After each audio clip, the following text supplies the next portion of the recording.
the ceasefire agreement. Well, with me in the studio is Shehata from BBC Arabic to just talk us through some of the latest developments. Saeed, this all started at sort of like 1 a.m.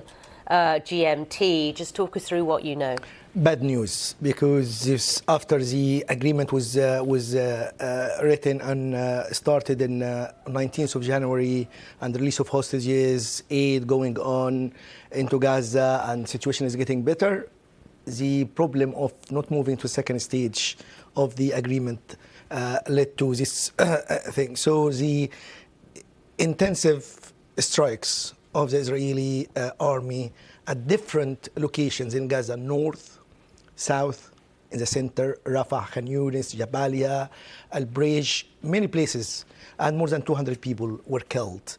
And it's not good for the people who were expecting the family of hostages, the relative hostages in Israel. In addition to that, the people in Gaza, the Middle East stability. So it's adding to the instability in the region.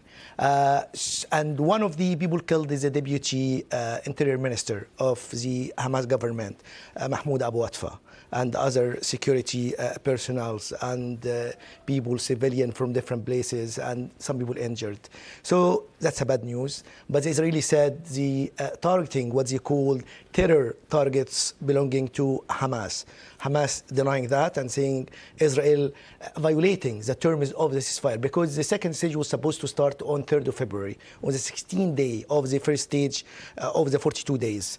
But Israel delayed that, and now there is a proposal from Witkoff, the American envoy to the Middle East, to extend the first phase to 42 days until mid of April, but Hamas refused that because they want to move to the second stage, because only the strongest card in the hands of Hamas is the hostages. So if they release the hostages in the what's called transitional period between the first stage and second stage, this case, no withdrawal from the Israeli forces from Gaza, no permanent ceasefire there, and is going no releasing for the rest of hostages, because Hamas also warned the life of hostages at risk because of these airstrikes. So it complicates the situation, and it put pressure on the mediators, the US, Egypt, Qatar, and the international community to move to put pressure on Israel in order to stop that. It's not war yet, but still intensive strikes kill people.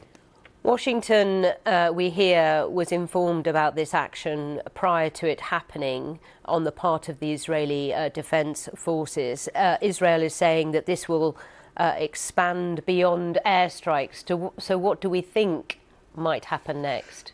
It might be a ground invasion, because before, after 7th of October, Israel started by airstrikes, then it moved on the ground. So this is expectation of to go on the ground by tanks and other military operations in order to, more strikes, because we know like about 70% of the infrastructure, hospitals, houses are destroyed. So there is nothing left for people there. And even after stopping the aid after the 1st of March, after the end of the first stage, situation is getting worse there. And even a few days ago, there is some charity workers and independent journalists were killed. 8 of them were killed for Israeli airstrikes, and Israel said they were targeting what they call terrorists. So the ongoing, tension and airstrikes adding to the complication of the situation. Mr. Trump, the American president, wants the ceasefire to see the whole stages, but according to the sources, Mr. Trump was consulted before the strikes,